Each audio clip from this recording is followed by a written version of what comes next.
Really proud of you.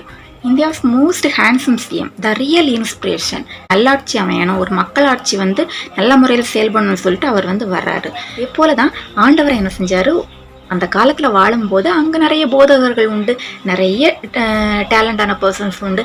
அப்படியும் வாழ்ந்த இடங்கள்ல அவரோட சீடர்கள், ஒரு பேதுருவா இருக்கட்டும், இல்லை ஆண்டவர் வாழ்ந்த காலத்தை விடுங்க, இல்லை தாவீது, இப்படி எல்லாரும் வந்து அந்த எவ்வளோ ரொம்ப பெர்ஃபெக்டான மனுஷன் சொல்லி யாருமே நம்ம வந்து இது பண்ண முடியாது.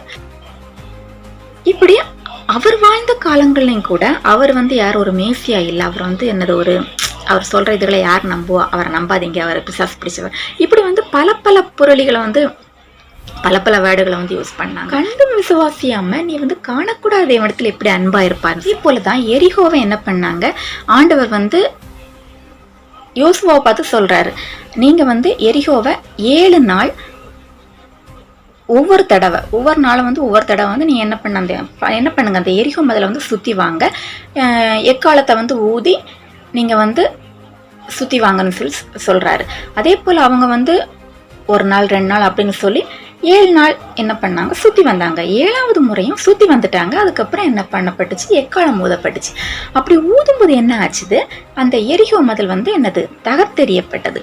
அது வந்து என்னது அப்படியே சரிந்து விழுந்தது என்று நாம் பார்க்கலாம். 5 6 7 8 9 10 7.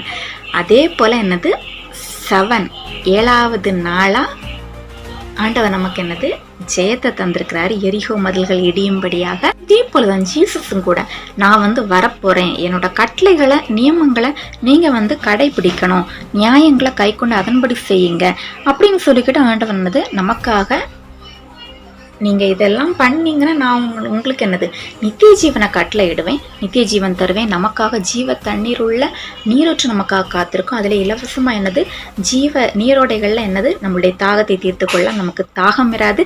அதே போல நமக்கு என்னது இன்பம் உண்டு, சமாதானம் உண்டு. நம்ம வந்து ஒரு ஸ்கிட்டோ இதாக ஒன்று எடுக்கிறோம், இல்லை நம்மளை வந்து 4 பேர் வந்து பிரபலமாக வந்து பார்க்குறாங்க, நம்மளோட வேர்டு அவங்களுக்கு பிடிச்சிருக்கு, நம்மளோட ஆக்ஷன் நம்ம எப்படி வந்து ப்ரெசென்ட் பண்ணுறோம், இதெல்லாம் அவங்களுக்கு பிடிச்சிருக்குன்னா நம்மளோட ஃபியூச்சர் அதாவது எப்படி இருக்குன்னு சொல்ல முடியாது. நிஜமான தேவன் மனுஷரின் ராஜ்யத்தில் ஆளுகை செய்து தமக்கு சித்தமானவனை அதன் மேல் அதிகாரியாக்குகிறார் என்று அவர் உணர்ந்து கொள்ளும் மட்டும் நேபுகாத்நேச்சர் கடைசியில் அவர் என்ன சொன்னாரு, இது வந்து தலைமுறையாக அவருடைய நாமம் வந்து என்னது நிலைத்திருக்கும்.